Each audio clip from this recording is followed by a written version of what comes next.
In 1962, Pontiac launched the Grand Prix. The Pontiac Grand Prix was created by combining the sleek Catalina coupe body with all the top-of-the-line features of the larger Bonneville.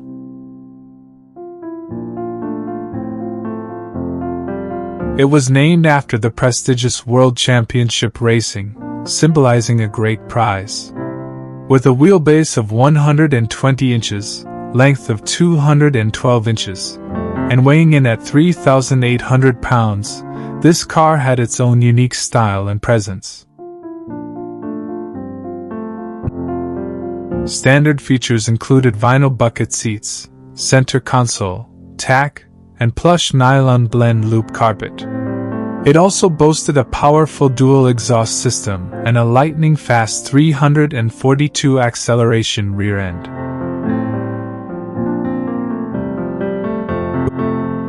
You had the option to choose between a 3 or 4-speed manual transmission or a 3-speed rotohydromatic. The engine was a 6.4-liter V8 with 303 horsepower and 425 pound-feet of torque.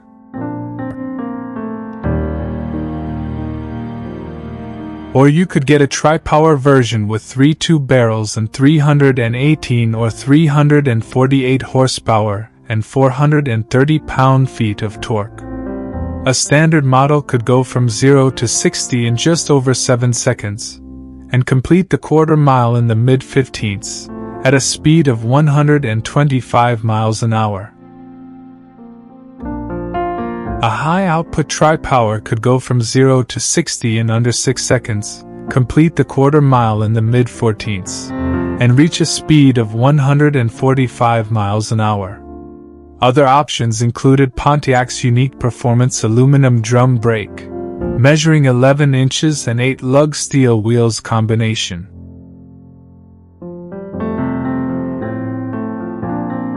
Pontiac's priciest model ever, starting at $3,500. During the year, they added a massive 7.0-liter, 421 cubic inch V8 engine, with either 320 horsepower or a powerful 405 horsepower. In total, just over 30,000 Grand Prix were sold in the first year. The styling for the 1963 was square, and had a cool roof line and headlights. The inside was updated with real walnut trim. The base engine was 303 horsepower, but you could also get the even more impressive 330 horsepower tri-power.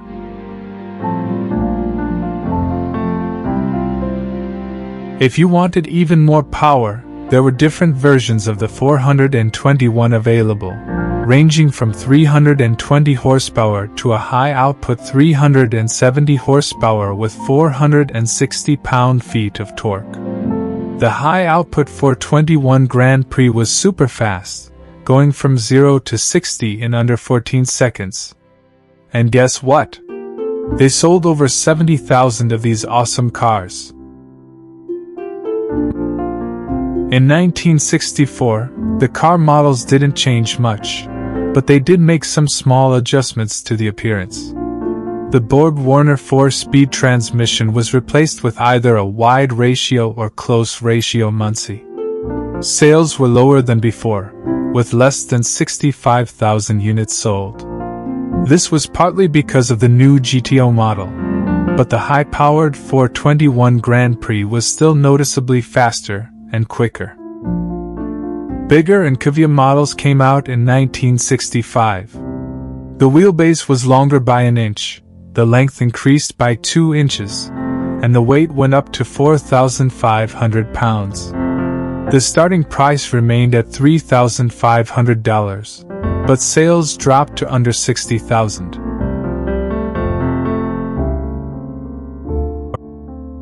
The regular 2-barrel 389 had 256 horsepower and 388 pound-feet of torque, while the 4-barrel had 333 horsepower.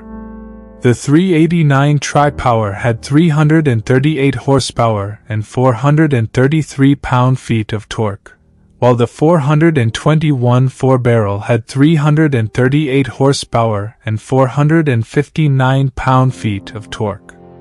The 421 Tri-Power, with its impressive power of 350 horsepower, and the high-output version with a whopping 376 horsepower. Manual transmissions remained the same, but the Roto-Hydromatic was replaced by the Turbo-Hydromatic with a new paddle shift pattern that made shifting smoother and easier. New seating options included a front bench and combination bucket seats made of cloth and vinyl, in addition to the full vinyl ones.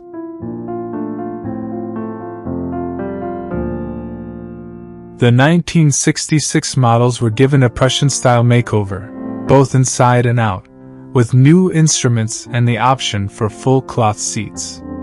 Most engine options remained the same, except for the discontinuation of the 389 Tri-Power.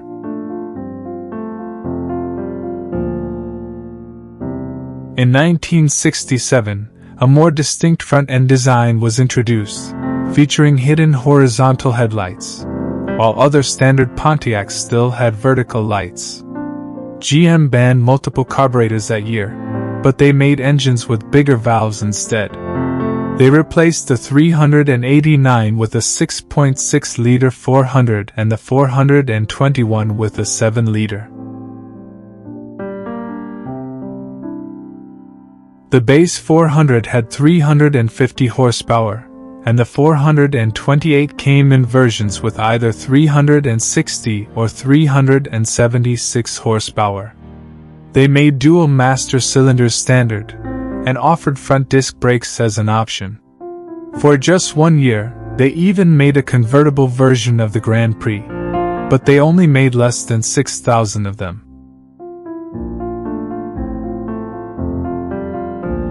The 1968 model had a more noticeable grille with the classic Pontiac beat. Despite new regulations for emissions, the horsepower for the 428 engine increased. The base model had 375 horsepower, while the high output had 390 horsepower. However, sales were less than 32,000 units. The 1969 Grand Prix was totally new. It had a longer wheelbase of 118 inches, compared to the Le Mans and GTO. The body of the Grand Prix was unique among other GM cars, measuring 210 inches in length.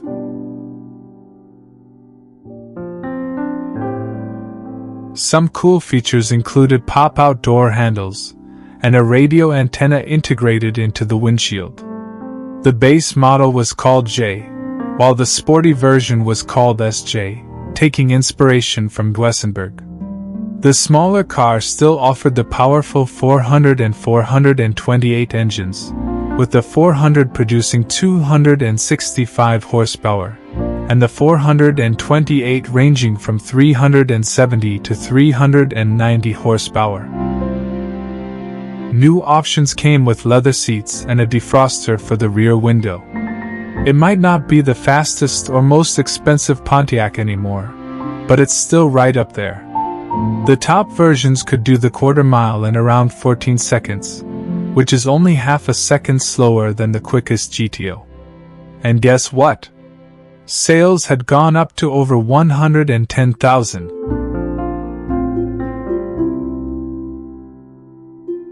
In 1970, there were only some small changes made to the design of the car.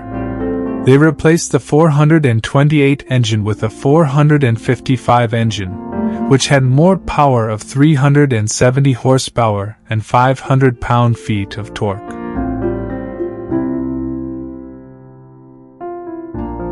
Chevrolet made their own version called the Monte Carlo, which was a bit shorter and cheaper. Oldsmobile also copied the roofline for their Cutlass Supreme. Even though they didn't try to be as fancy, the Monte Carlo and Cutlass Supreme were priced $800 lower than the Grand Prix, which cost $4,000 at that time. 1971 models had a new look, with fewer headlights and no more leather interior. The automatic transmission became standard, Later in the year, strikes at GM delayed the release of the 1972 model, so the only major changes were optional radial tires and updated power ratings. The 400 now had 250 horsepower, and the 455 had 300 horsepower.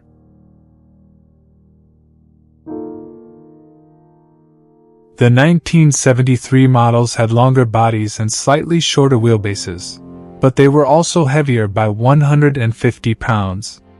The power decreased to 230 horsepower for the 400 and 250 horsepower for the standard 455, unless you went for the new Super Duty 455, which had even more power at 310 horsepower. It could still go from 0 to 60 in about 15 seconds. If you got the SJ package, you would get the standard 455 engine along with heavy-duty shocks, sway bars, and radial tires. Around 155,000 of these were sold.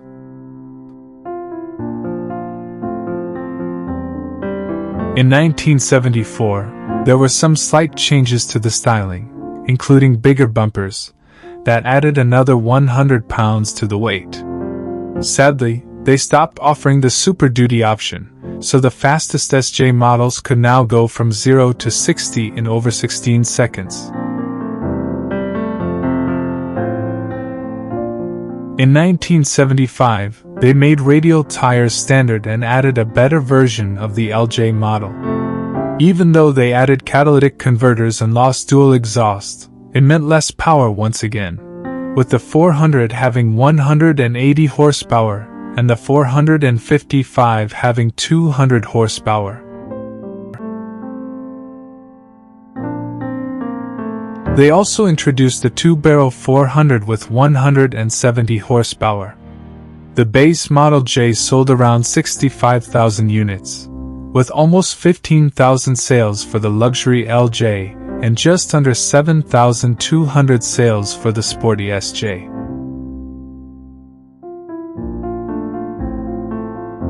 The 1976 models had 4 rectangular headlights. This model had a smaller engine, with 160 horsepower and a 5.8-liter V8, which was marketed as a 350. It also had fewer standard features, but this helped lower the price by about $500. The wood trim of the car had changed multiple times over the years, but starting in 1976, it was no longer made of real wood. To celebrate Pontiac's 50th anniversary, they released a special edition with gold paint and white Landau top and side trim. This was the best year for Grand Prix sales, with almost 290,000 units sold.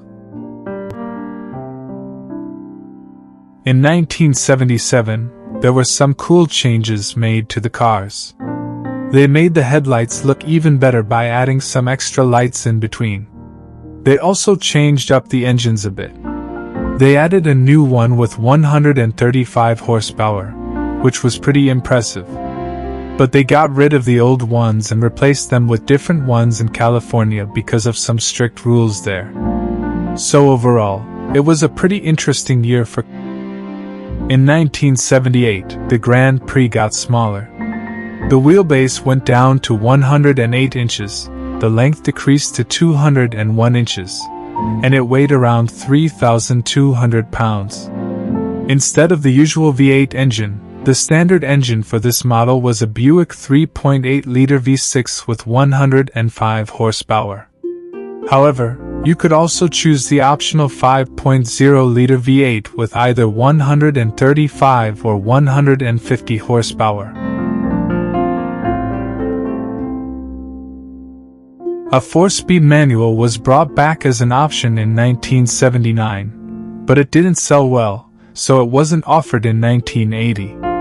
Then, the Pontiac 5.0-liter V8 got a new companion, a 4.3-liter Chevy V8 with 125 horsepower.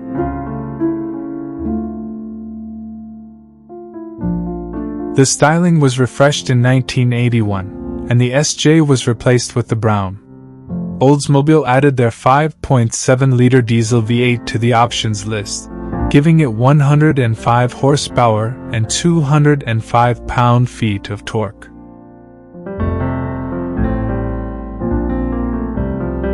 The only V8 available in 1982 was the Oldsmobile diesel, but now you have two options for V6 engines. You can choose between the 3.8-liter engine with 110 horsepower or the 4.1-liter engine with 125 horsepower.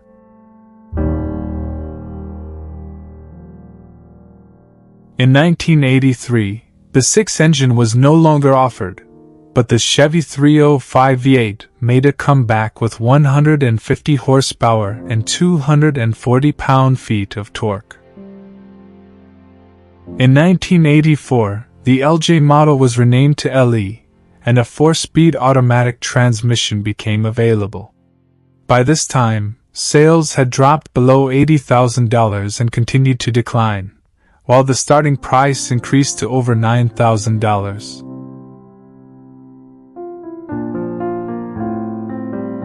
In 1985, the Grand Prix started promoting its use of analog dial gauges, while other car brands were transitioning to digital displays. Additionally, a rear wing became an optional feature.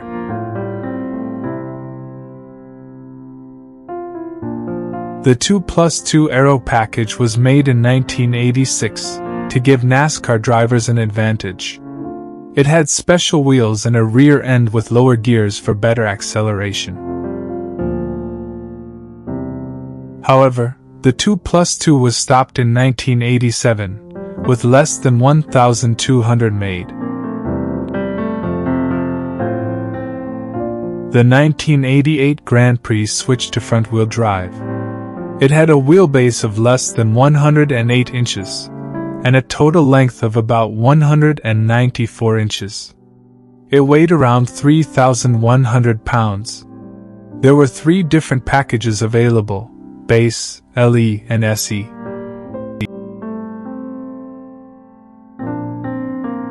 The only engine option was a 2.8-liter V6, with 130 horsepower and 170 pound-feet of torque. You could choose between a 5-speed manual or a 4-speed automatic transmission. With the 5-speed manual, it was a car that could go from 0 to 60 in mid-17 seconds and reach almost 130 miles per hour.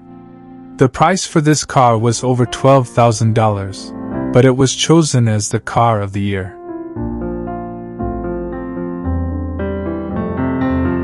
In its second year, air conditioning became standard, and anti-lock brakes were made optional. A 3.1-liter turbo V6 was added as a limited option, with 205 horsepower and 220 pound-feet of torque, but only with the automatic transmission. The car could reach speeds of around 145 miles per hour, with a quarter-mile time in the mid-16ths, and a 0 to 60 miles per hour time of under 9 seconds. For the 1990, the base version of the Grand Prix was no longer available. However, a new option was introduced, a 4-door version. The top-of-the-line model was called the ST, which stood for Special Touring Edition, and it came with a turbocharged engine.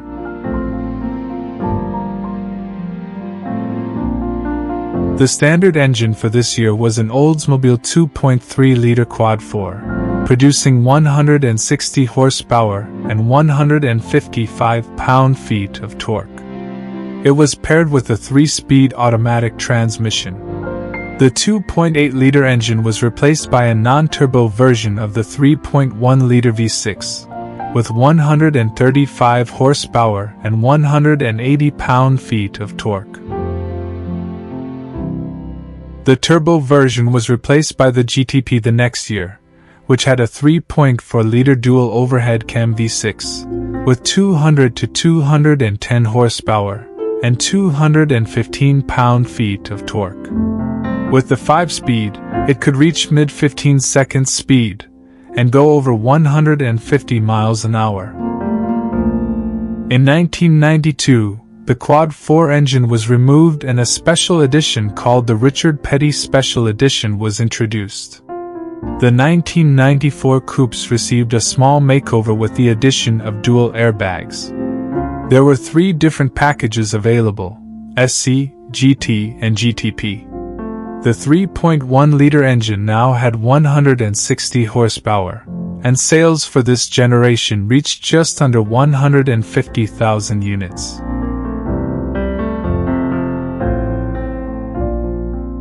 New styling was introduced in 1997, with a longer wheelbase of over 110 inches and a length of 197 inches.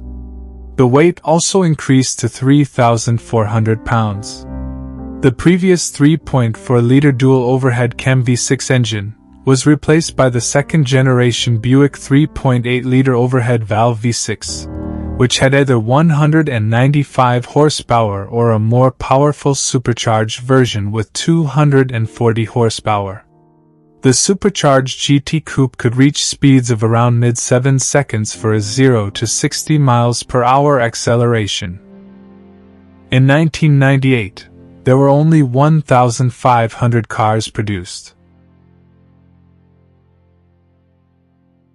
In 1999, the normally aspirated 3.8-liter engine gained an additional 5 horsepower, and the GT model now came standard with a rear wing, along with other new cosmetic options.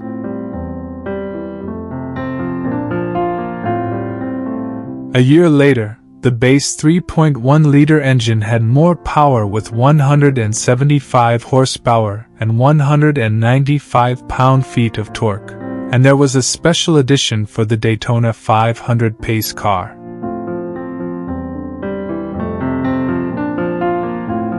In 2001, some new features were added, like OnStar, dual-zone climate control, and an emergency release in the trunk. There was also a special edition package inspired by NASCAR.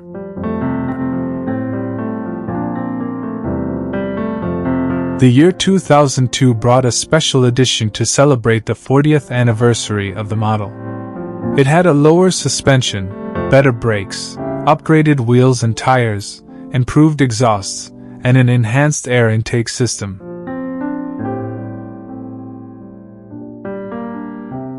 Starting in 2003, the car was only available as a 4-door model. The cars were restyled for the last time in 2004, with slight increases in length and weight. Different package options were introduced, including GT1, GT2, GTP, and GTP Competition Group. Initially, the only engine available was the 3,800 Buick engine. The base model had 200 horsepower and 230 pound-feet of torque, while the supercharged version had 260 horsepower and 280 pound-feet of torque. In 2005, the GXP package included a powerful 5.3-liter V8 engine, boasting 303 horsepower and 323 pound-feet of torque. It also came with upgraded shocks, special wheels, and a dual exhaust system. The car could go from 0 to 60 miles per hour in the mid-6-second range, and complete a quarter mile in the mid-14-second range, with a top speed exceeding 160 miles per hour. However, the Grand Prix production ended in 2008, and Pontiac ceased operations in 2010. And as always, thanks for watching. Don't forget to comment below, and like and subscribe.